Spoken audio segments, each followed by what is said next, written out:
How do you dig up the past? How do you pinpoint a fleck of diamond in countless grains of sand? The answer is simple. You bring a shovel. I do not remember much of the previous night. An unforeseen delivery made its way to my door, a sharp object, a vision, cast into the depths of my worrying mind. An enigma draped in blue moonlight, a scepter doused in crimson curse. I could have dropped it into the sea and forgotten it all. But I couldn't let go. You could not let go. But it wasn't guilt that kept me bound to this shard of fate. It was a strong grip around my throat, tightening as I tightened my own grip around you. I experienced what I believe to be the very resurgence of dream. And though it was a harrowing sight, one of despair, defeat, and death, I know this is what it has become. The ancient myth of the pure dream has been torn, twisted, and distorted from what we were told was once our own. But I know now, through me, it'll be reborn. Donovan Lennox!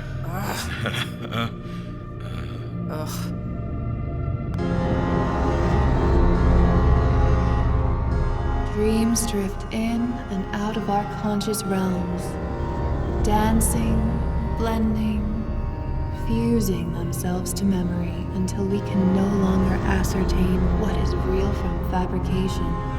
Celestial doors may open to reveal sights of awe, but forebode a dreadful fate for our planet on the brink.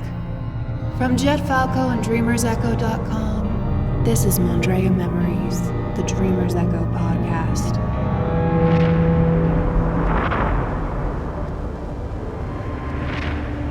Stay tuned after the memory to hear a special message from the creator of our show, as well as a bonus scene.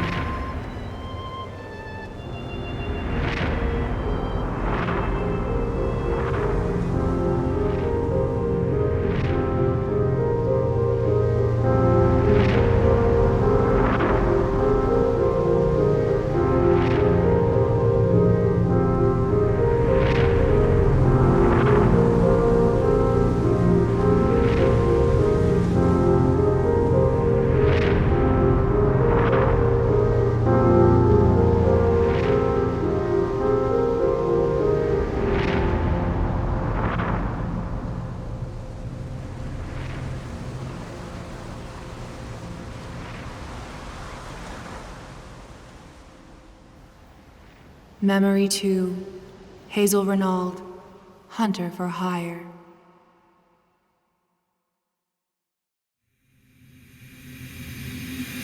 It pained me to put on a bit of theatrics of my own. After my personal audience with the king, I had a feeling he would be leaning my way come morn, with all he divulged regarding Ancostiel's cryptic message, and the possible connection exposure to the new vein of Lunaeanite at our border might have to the madness of the lost soldiers. He was developing an infectious belief that my research into ancient Mondrean technologies might bring about the end of this war. I advised my new boss that I should take a moment to return home and plan out the next 29 days with utmost precision. He accepts and advised me to report back with a plan before dusk. Another feeling dawned on me that he'll want to know what I learned through the shard. And what I've seen.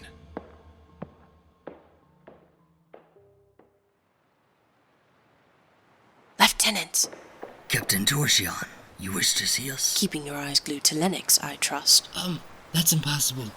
He just left and that would make us super obvious. And it would hurt, and glue is super expensive. Apologies, Captain. And what of last night? This morning? Nothing of importance to report. Yeah. He's being a huge dolt. Hey, Levi? Hey? Okay. Is that word gonna be your thing this week? At least I have a thing. Makes me likable. What's your thing? Besides being constantly silently pissed at me.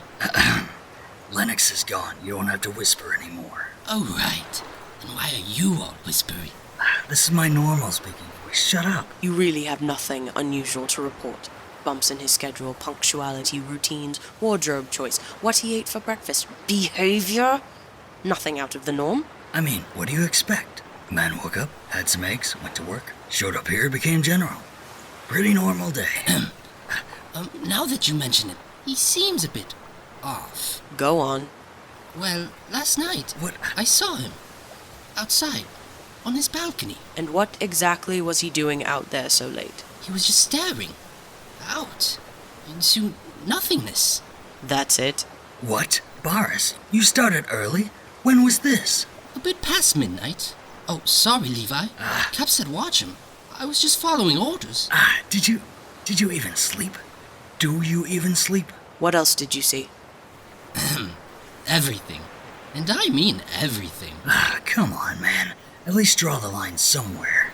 Hey, the captain wanted us to be there to watch him, so I watched him. I bet you did. That we can talk about later. Varys, continue. What was he doing out there? He can't have just gone out for some fresh air that late. He was holding something. Looked like a dull knife, maybe something pointy. A weapon? Damn it. Was he planning an attack? An assassination? It didn't seem so. He wasn't even holding it properly.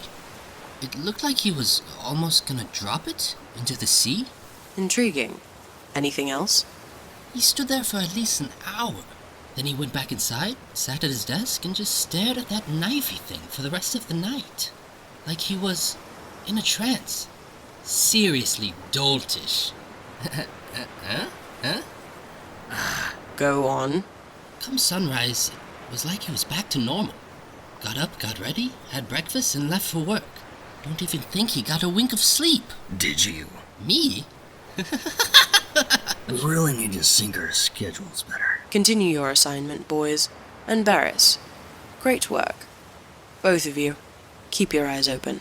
Be proactive. Did you hear that, Levi? Great work. She said both of you. You gonna follow Lennox? Now? Well then, hey, wait up!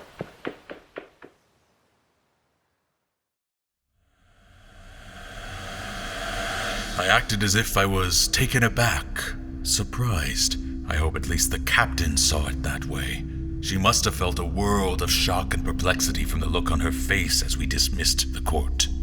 King Brotley himself showed mountains of support for the Mondrea Historia Royalis, the official team of historians dedicated full time to uncovering the holes our ancients left behind. The entire planet of Mondrea is veiled in mystery, and the king wished to uncover it all. Our first records were recently found to be just short of 1,000 years in age, but they were as foolish as children's drawings. Our budding civilization began its slow trudge to oblivion, not knowing our ancient mothers and fathers were clutching tight to a secret of monumental importance. I had felt this secret, enticing, intriguing, pulling at my insides from 40 directions all at once. And the King's History Committee was disbanded at the start of this war, but he allowed me to continue my research alone. Perhaps he believed the secret to unlocking the end of this conflict was buried deep within the knowledge of civilizations before. Decades of funded research, excavations, and expeditions. Pointless. All a waste had I known the resurgence of the dream was to be found in this very enchanted piece of ancient fuel, delivered right to my doorstep. It's clear to me now why the king would elect a practiced historian over a famed war hero. Not only does a historian bring new light to what can be learned from old wars, beliefs, and practices, but a historian can move chess pieces from behind castle walls. They can prove to be worthy tacticians, studying the board from afar, even predicting the enemy's next moves. As many have seen, history has a way of cycling back around. However, I must be honest, Avela Torsion is much more qualified for this, and for all I care, she can have it, seeing as how she'll no doubt keep her promise and rebel against my leadership. I welcome it. If she can find a way to properly take my seat in the light, I will gladly move back to the shadows and write my reports in peace. But the king's decision must be honored. But why? I ask, why me? He must suspect the secrets of the old world are close. The pieces are in play. He plans to use this mythical power of the ancients to declare check. he intends to use me as mate. I cannot allow such a beautiful, wondrous thing to be used for such calamity. For now, I must move in shadow. The royal court must not know of the full extent of this power, with intent to use it as a weapon. Not until I learn of its true nature. To what end will the dream return? Will it fully manifest itself through me? Will it be mine to share? Or will I simply be the epicenter, a sacrifice to open the door? But where to start? I distinctly remember the narrative of that dream, but the exact details were sparse. Slain in a devastating other-world battle, sealed in an inanimate object of some sort, and thrown to the darkest depths below. Dead Ark. I remember that much. The sprawling, lifeless web of canyon, cliff, and deepest ocean cavern farther south along the shore, away from the safe confines of our city. There. That is my destination. To reach such confined, perilous lands, I must first acquire safe passage.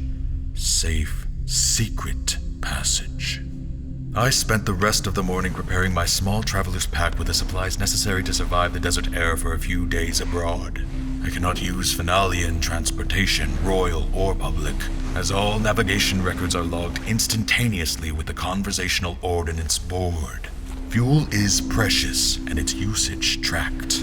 I must move untracked, and the closest possible unmarked ships outside of pirates and hobbyists are below Phenalia, deep below Phenalia. The old town, as it's so affectionately called amongst quiet sailors, at the base of our city walls along the touch of the treacherous sea.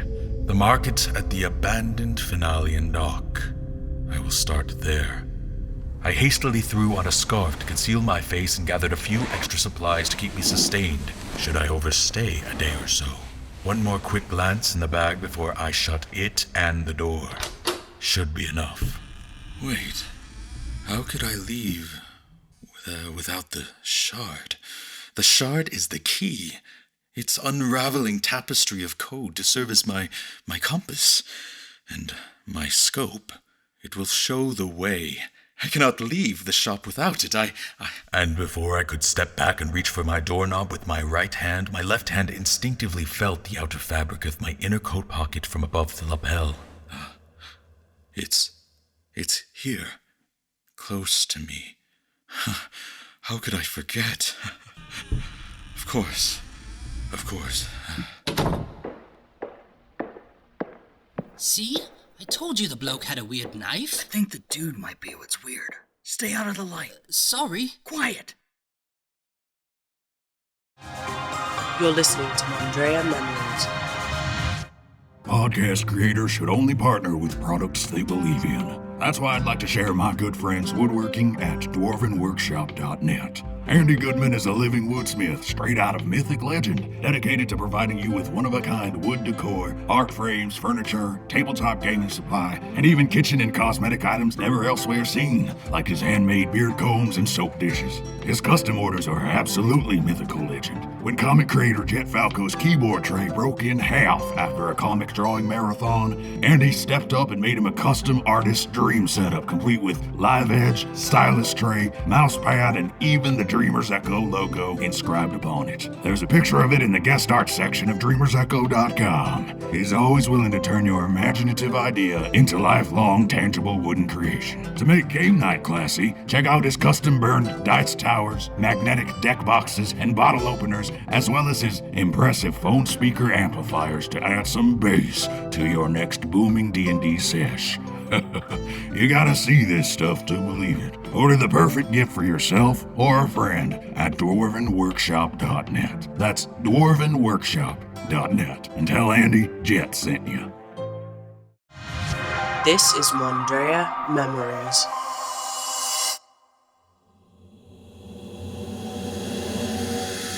The long walk to the hidden pier.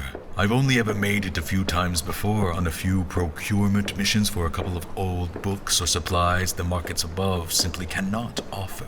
The shops down there have a reputation. The citizens above claim all the bits and baubles of yesteryear that faded away after the start of the war still exist, and that is where you exchange large sacks of coin or other items of value for them. And there is no way of truly knowing if the trade is fair.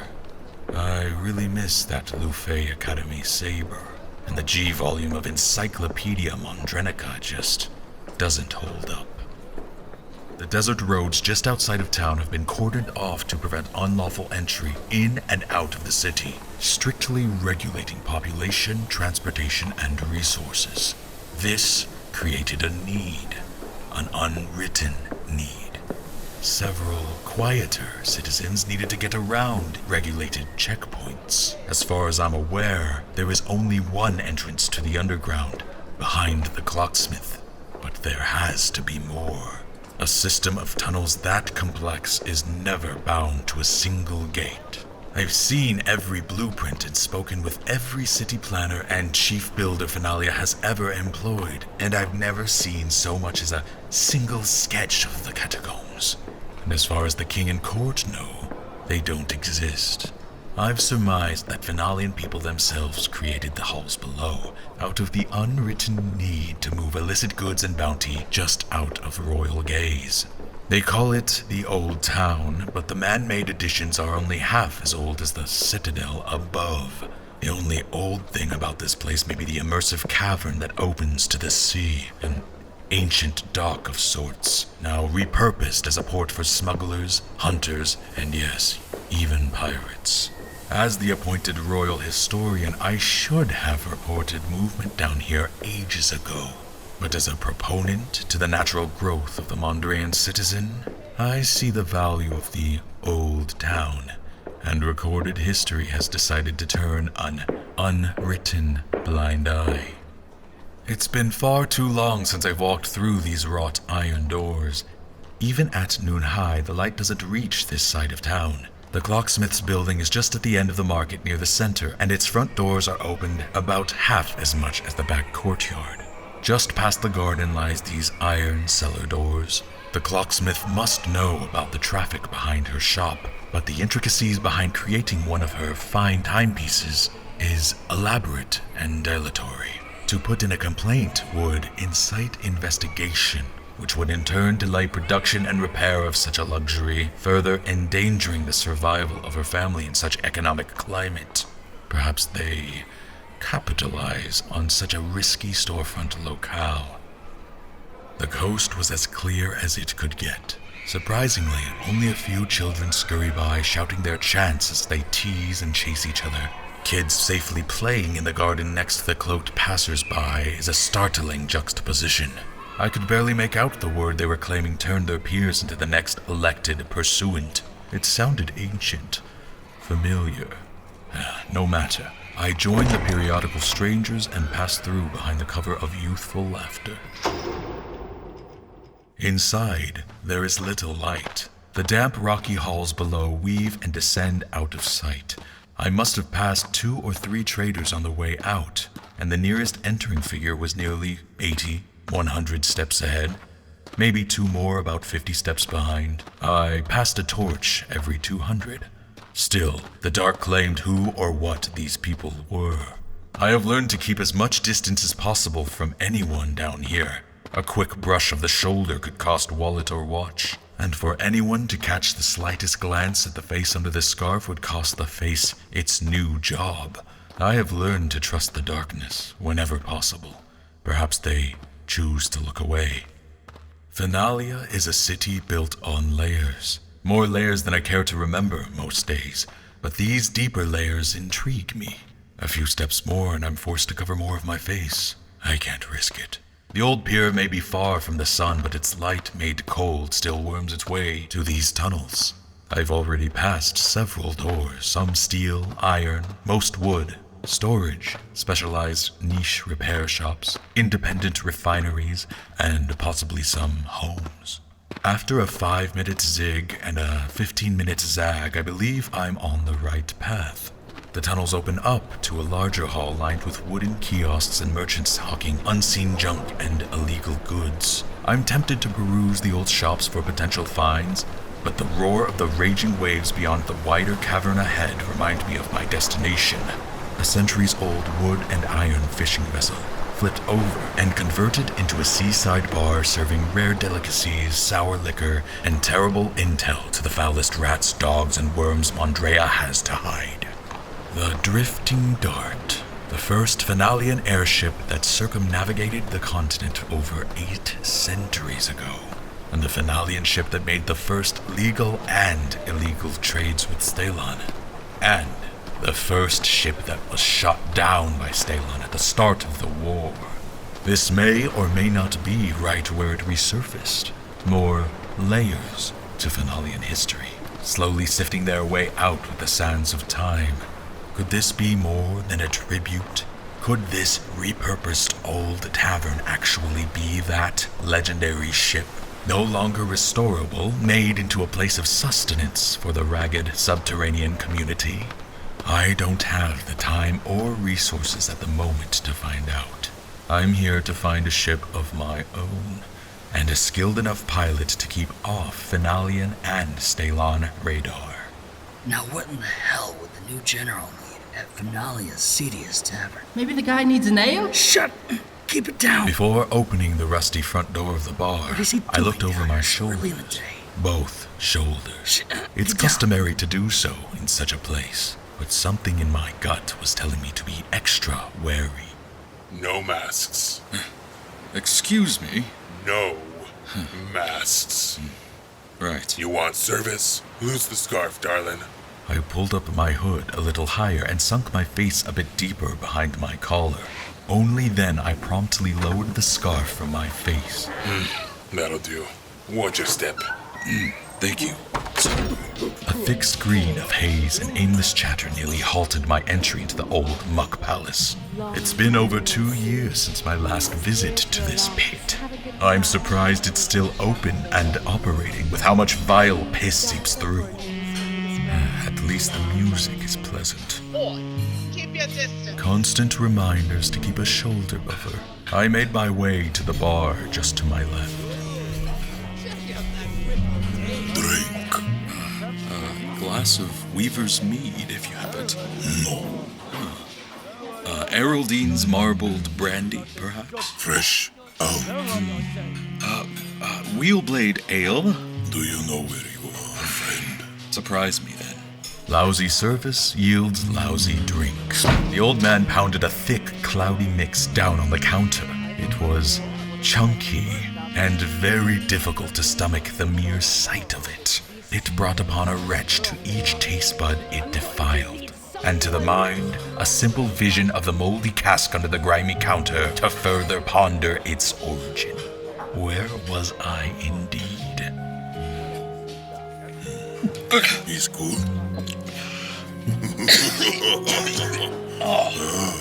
Each cask darted, one-of-kind pummels with cheeks and solid 6-star uppercut with sissy jaw. Tastes guaranteed to last through future generation.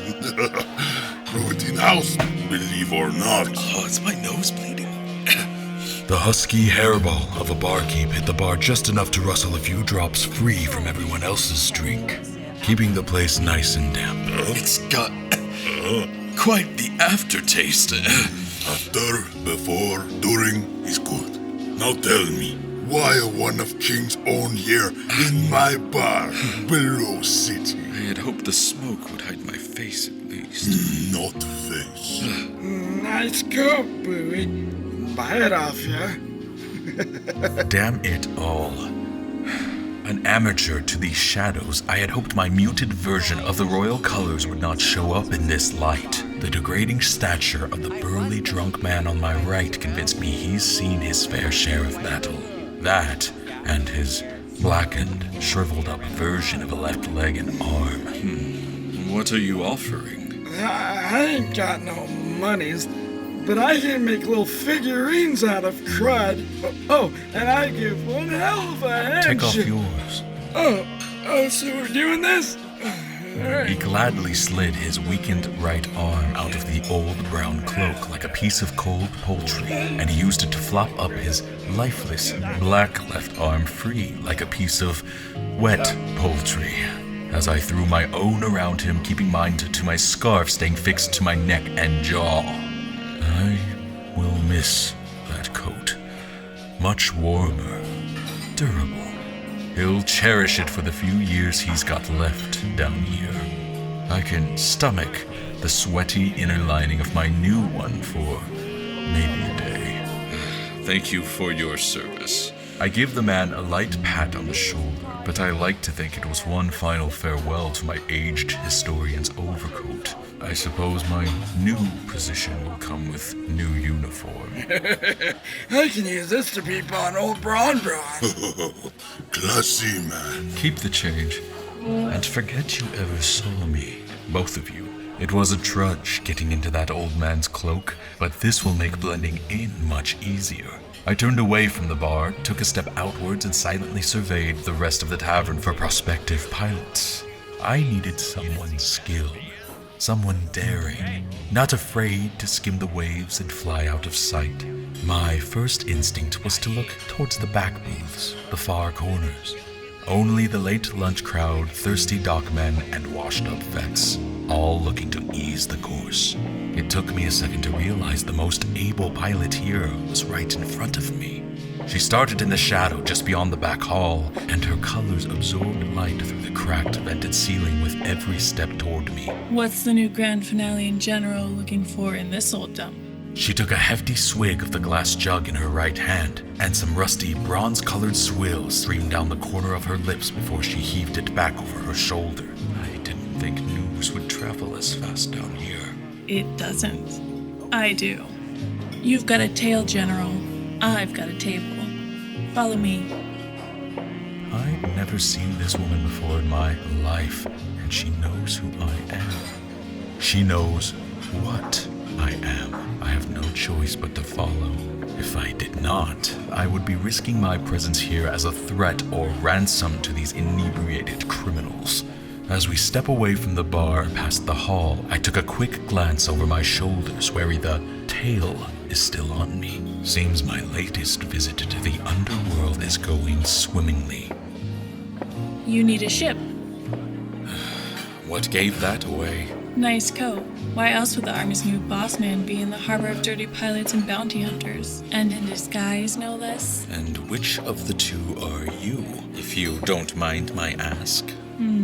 Well, aren't you the lucky one? As we neared the end of the bar and past each of the cracked black leather booths, I picked up a faintly pleasant scent sifting through all the bitter ale, stained leather, and oaky fog.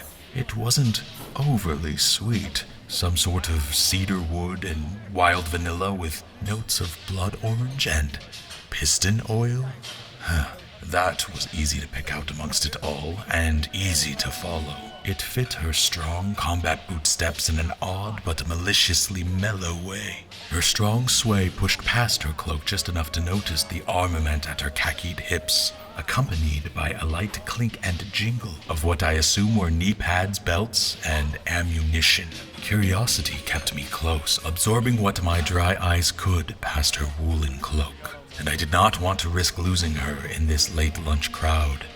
We stop at what I assume is her booth and quickly sat. She took the back bench facing the entirety of the room. I sat facing my new host, back against the crowd. This is me. And who, pray tell, are you? Hazel Renauld. Pilot, dirty, hunter, bounties. Pirate? Pilot. She had the tall, dark green glass jug in her right hand and stealthily removed her hood with her left, just enough so I could make out some human features. At first I thought she was the one exception in the room to the no-mask policy, but then I realized those were bandages covering her deeply freckled face. I could only really see about 30 or 40% of it. Her left eye must have been damaged, as it too was concealed by bandages, like some makeshift eye patch covering one of her dark green eyes. The more I stared, the more her freckles looked like shrapnel scars, cuts, and pockmarks. She tipped her square jaw back and took another swig of her jug.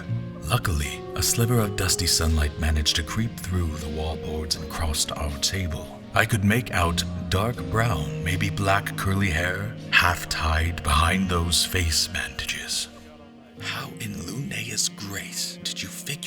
out so quickly? Slowly lift your scarf back up and turn your head left and cough. Middle of the bar, 2 pale blues. Pale Blues was a common nickname that city folk tagged on to anyone loyal to the Phenalian brand. The higher the rank, the deeper the blue. But even King Brotley's midnight blues look pale in the desert dust. The legless vet at the bar could now consider himself one of the deepest, a few shades deeper than the 2 beside him. Ah, shit. You think he saw us? Just flag the barman down or something. Order a drink. Don't look so obvious. Beers, please, monsieur. Strong ones, on the quick. You boys want strong, yes? I've seen them before. On campus. No doubt from Captain Torsion's personal squadron. Kinda hard to miss. Ms. Renauld. Hazel. None of that formal junk will fly down here.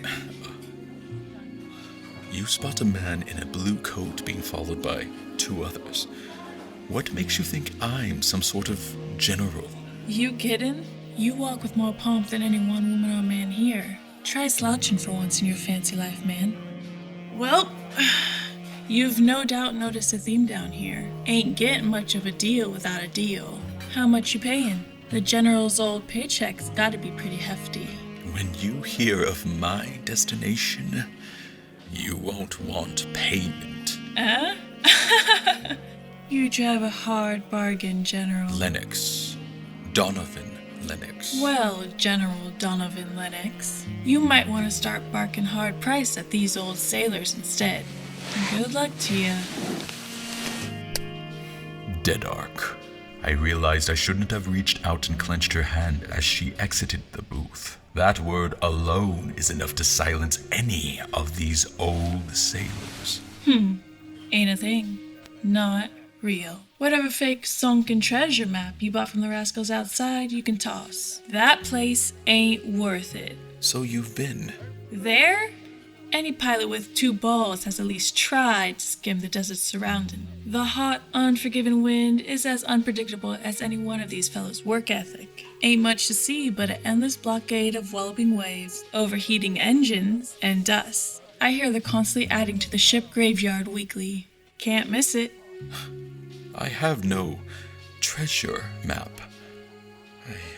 I have a dream. Shh. You shut up. You shut the hell up. And just like that, it was as if the entire room fell silent. Except it didn't.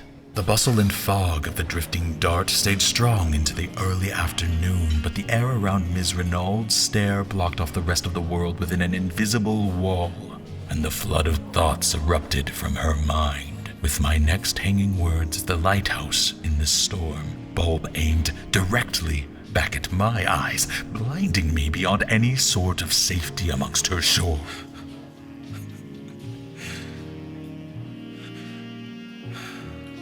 You know what kind of trouble you could get in flinging a word like that up on people? Sure, say pirate, all you want here. But dream? Not here. Not anywhere. Follow me. The 2 spies of Avela are getting quite inebriated at the bar. You just see that? I did. I believe I did. I can't believe your eyes. Lennox just drank another full pint of that cloudy slop, spilled it all over his fancy coat, and passed out. I could barely stomach mine, but I did. This old Lenny high-fived me with his floppy arm.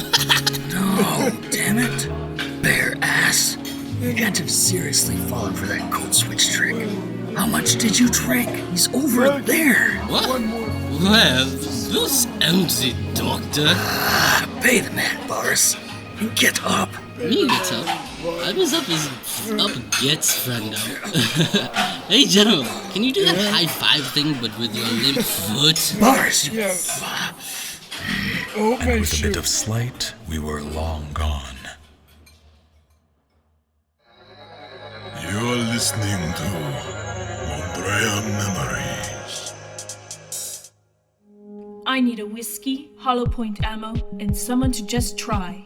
A new sci-fi comic thriller, retro in style, modern in feel. A Quentin Tarantino film in space for fans of alien and 80s sci-fi horror. Violent and brash, no holds barred, neon explosion fest through time. I We've been out in space for a decade. No telling how far we've gone. Does it matter? Follow Hannah, a young girl, an unwilling test subject to government experiments. Traveling through the cosmos with her guardian, the Red Angel. A dark force leads her to confront a troubled, perilous past. Doesn't matter why they're in distress. It's a distress signal. We're going. We all have terrifying demons. Dark Heaven Girl harnesses a terror of her own to face down those monstrosities, physical and mental, to bring out the light within.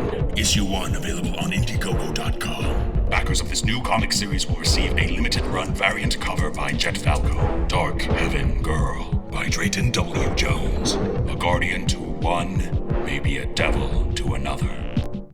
Nextus, The Search for the Ocean Shard, is a science fiction adventure graphic novel over 1,200 pages in the making. And you want me to get all chummy with some weird mechanoid you found? Follow a band of treasure hunters as they seek an object of monumental power, the fabled Ocean Shard. Though many consider the shard itself to be a tall tale, there certainly are a lot of forces trying to keep our heroes from finding it. Just talk to him and you'll see. Over 40 chapters are free to read online, with weekly updates since 2006.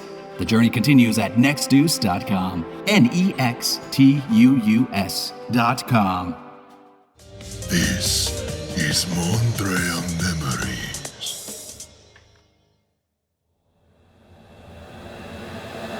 In the span of what must have been 4 or 5 seconds, Ms. Renauld blanketed the booth opening with her wide brown cloak, threw up the table on a hinge near the wall, and kicked a hidden switch by the bench, releasing a small hatch into the floor leading to a narrow set of dark stair. Great. More dark corridors is just what this place needs. She ushered our way, and with a quick flick of her wrist cloak in hand, the table was back to normal, leaving onlookers, if any, unsuspecting. I take it you're a regular here? Save it. Maybe far fewer, but ears are sharper here. We'll speak once we're in my ship. I assumed the passageway was one of the Drifting Dart's best-kept secrets, only privy to those bounty hunters skilled enough to pay for regular access. Every booth in that bar could have led to a different exit, and the Dart could be another hub of underground secret passageways. Finalia is a city built on layers, and those layers go deep. As more dim sunlight found its way to bounce through the narrow tunnel's walls, the bitter sea air filled our noses, soon accompanied by violent moshing of waves. The corridor opened to a shallow cliff edge that served as an alternate entrance to the lower docks. The docks were just low enough to stay out of most basic airship monitors and radars, hugging the tide with every rise and fall. We were lucky tide was average today. I could taste that foul tempest. The closer we got to the boardwalks, the more I noticed it wasn't much of a dock at all, but rather an intricate network of floating platforms connected to one another by immense chains and massive rope systems. Since the falling of the sea levels and unpredictable rage of the tides, most ship travel has migrated to the skies. However, if they had the right metal to reinforce themselves against the will of the sea, a small fraction of Mondrea's illegitimate trade has braved the choppy waters for several decades. Cheaper than flying, and deadlier. Not a word. Stay low. Ms. Renauld was surprisingly nimble in all that hunter gear, cloak, and armor. As I tried to keep up, she pranced upon each narrow oceanside cliff rock and man-made platform, but it was getting increasingly difficult in this grotesque veteran's coat. Once we rounded the corner, I saw it. Her ship was slender, a dark crystalline green with a softly pointed snub nose, sharp along the edges with smooth curves that waved upwards, blending its slender wings at the hip, forming a streaming back fender to spoiler line. It would have blended perfectly into the flowing ocean waves beneath the platforms if it wasn't for the bright copper piping that jutted out along various spots of the hull. As random as it seemed, the pipes and tubes had a certain pattern to them, as if each one had a dual purpose, systemic and aesthetic. It was a gleaming, dark steam emerald, an owl, geared to glide along Mondrean waters like a steam-powered Tantris. The Owl Maiden, I call her. Fitting. The more I stared, the more I saw the prowess of the ancient jade owl, wings at full span, diving to her prey. She's beautiful. She's a tough old girl. Hope you don't get seasick. I hope so, too. She punched in a quick sequence of what I had to guess were numbers on an invisible panel on the backside of the ship. A gleaming line of neon green charged up and around her position, revealing a sleek door that slid open, leading inside. Home on the water. It's cozy if you like the sway. Sit anywhere? Anywhere but the shiny seat up front. The innards of the owl were a bit too cozy, but that can't be helped. I'm a guest, after all. There were greasy rags and old maps and ammunition casings and spare ship parts and old books. And if the place had some sort of organization system, I'd feel right at home. It is said that messy home is a mark of genius, but perhaps a disharmony from the outside and inside may be a mark of insanity. Hopefully more dialogue will reveal a turn towards the former. She clears her throat, sweeps a stack of crusted maps off a small wooden chair, flips it around, and sits in front of me before I even reach a passenger's bench near the side window. She sat exactly like someone of her off-the-radar status would sit, relaxed and collected, yet always on her guard. So, I need to make my way towards the north end of the sea. Bounty business. Loose ends I'd like tied up. Piracy. Not that it's any of your concern, General. So you're willing to take me back around south to Dedark after your business through the north? Pirate territory. You just love that word, don't ya? I normally wouldn't condone such heinous acts, being a man of the city. Well, everyone's a man of something, I suppose. You might find your outlook on heinous acts change real quick out on the water. I'm willing to listen to what you've got to offer. And honestly, why you'd want to off yourself in a place like that, if you're willing to stomach the next few hours. How do you know if I'm seasick? I haven't even cast off yet, and you're already Mondrea. Now, what the hell was all that back in the bar about dreams? You believe me? I've seen my fair share of half-crazed idiots spouting up their drunken dream slur, days of their youth, adventures at sea, getting a second chance, and starting it all over. Bull, the lot of it, I say. But the newly appointed general lands in the seediest spot of the underworld in a half-assed disguise, claims a dream told him to hitch a ride to, of all forsaken places, Dedark. Which would you believe? You know a good opportunity when you see one. I know where the money is. Speaking of, what exactly are you offering me, Mr. Dreamboat? In my research of the ancient Mondrean civilizations, I've uncovered information of some unreachable hordes stored deep within Dedark Trench. Uh-huh. So you have heard of it? Uh-huh. And you think you can reach said unreachable treasure? You know all Mondrean sailors can agree on one thing, pirate or otherwise. The depths below Dedark don't exist. What? Did your dream tell you how to get to it? Somewhat. Somewhat? Dreams are not something to blab on about. I met thousands of people on my travels. Killed thousands as well. Each one says one of two things. They've never had a dream, or they wish they could have one before they bite it, respectively. And here you are, claiming you've actually had one, and you're still alive? I'm starting to think I should have left you back with a lot of bullhawkers at the bar. Ms. Renauld stands up and looks down on me. We maintain eye contact until she finally turns to the back of the ship, where I notice there's not a single layer of wood, glass, or sheet metal between us and the engines as she kicks into roaring life. I can smell the exhaust creep in, but the ventilation fans and cabin air filters of this old boat work just well enough to keep us conscious. I do see things. I reach into my inner coat pocket slowly. The bounty hunter instinct kicks in and Ms. Renauld takes a step forward, hand at her hilt. No, it's all right. I'm not armed. Well, you better be. Death wish number 2.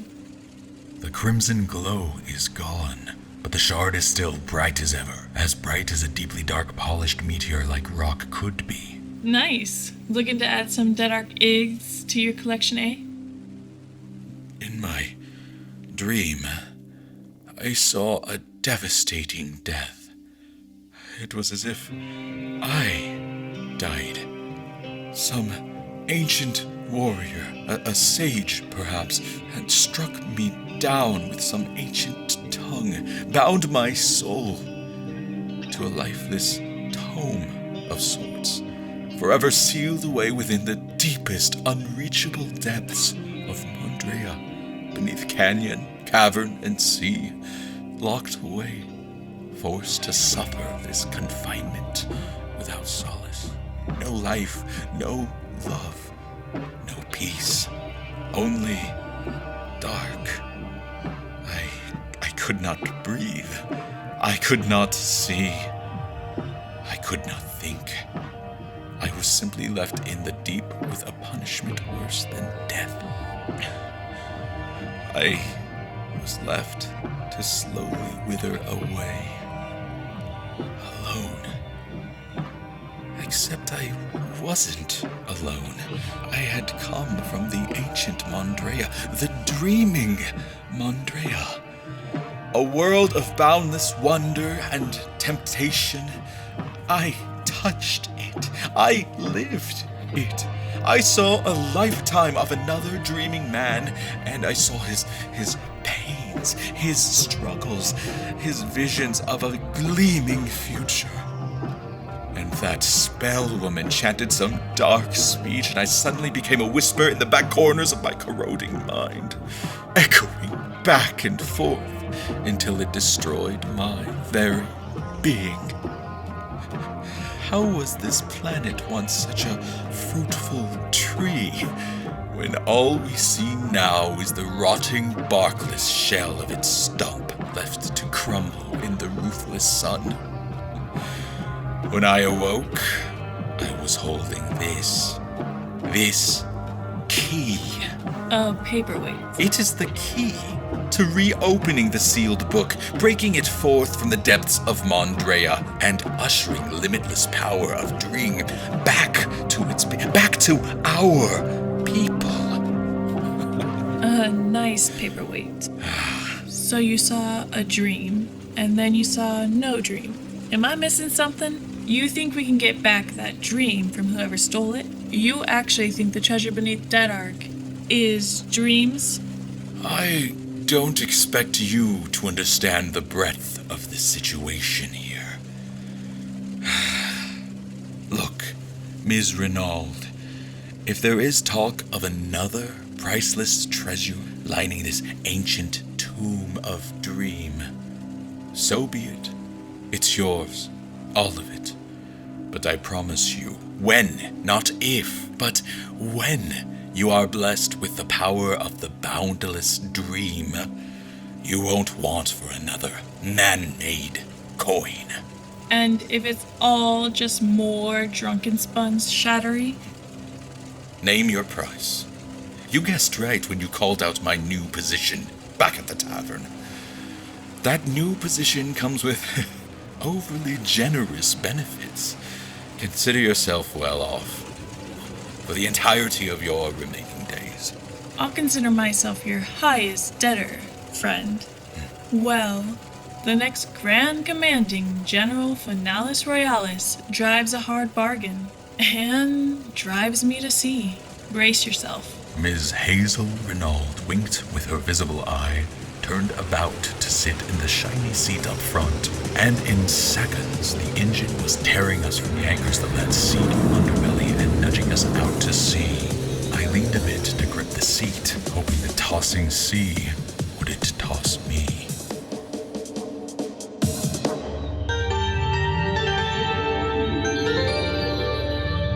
This is Mondrea Memories.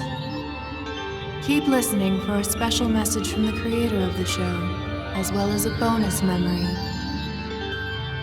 For a full cast and crew list, please visit dreamersecho.com/podcast. Stay awake.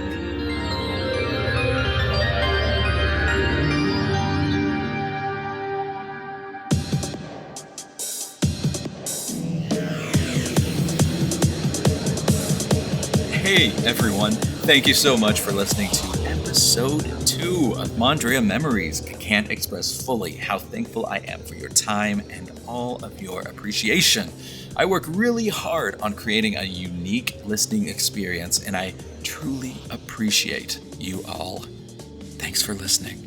This story is a part of a larger Dreamer's Echo universe that is constantly expanding.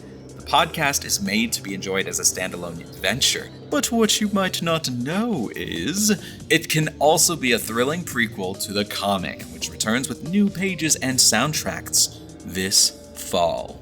Feel free to check it out at dreamersecho.com/store and pick up an autographed copy for your own collection. As this show continues to grow, we would like to invite every single one of you to be a big part of the creation process.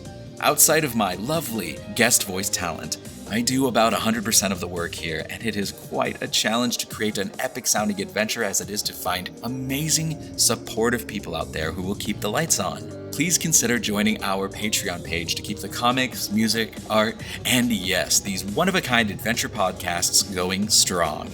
As a supporter, you'll gain access to some amazing rewards, including exclusive t-shirts. We're going to have a special poll just for patrons to choose the design of our Mondrea Memories official t-shirt. Alongside that, you can get every comic volume, every chapter soundtrack song, and much more digital content that you can't even believe exists. And not only that, you'll become part of the community of artists, musicians, crafters, and listeners who are doing their part to see Dreamer's Echo become something great. Visit dreamersecho.com and look for our Patreon link. You can't miss it. Every dollar goes a long way. Please leave a review where you listen to your podcasts. We hope we've earned your love. Thanks for joining us. Keep the dream alive. Oh, and don't forget to share. #Dreamer's Echo, #Mondrea Memories. And last but not least, since you made it this far, here's your bonus memory. See you next time.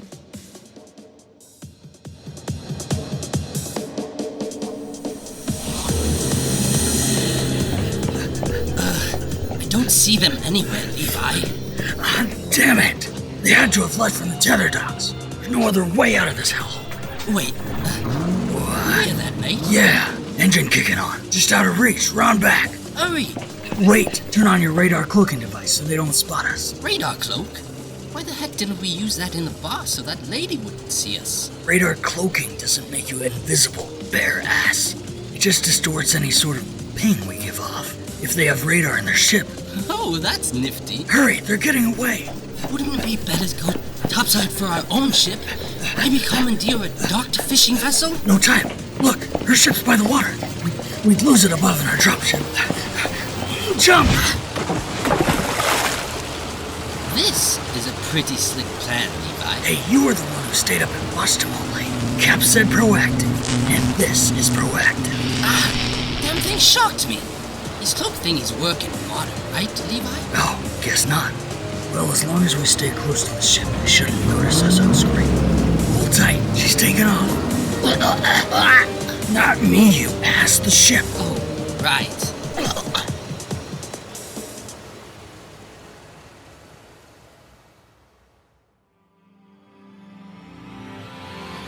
Copyright 2020, dreamersecho.com.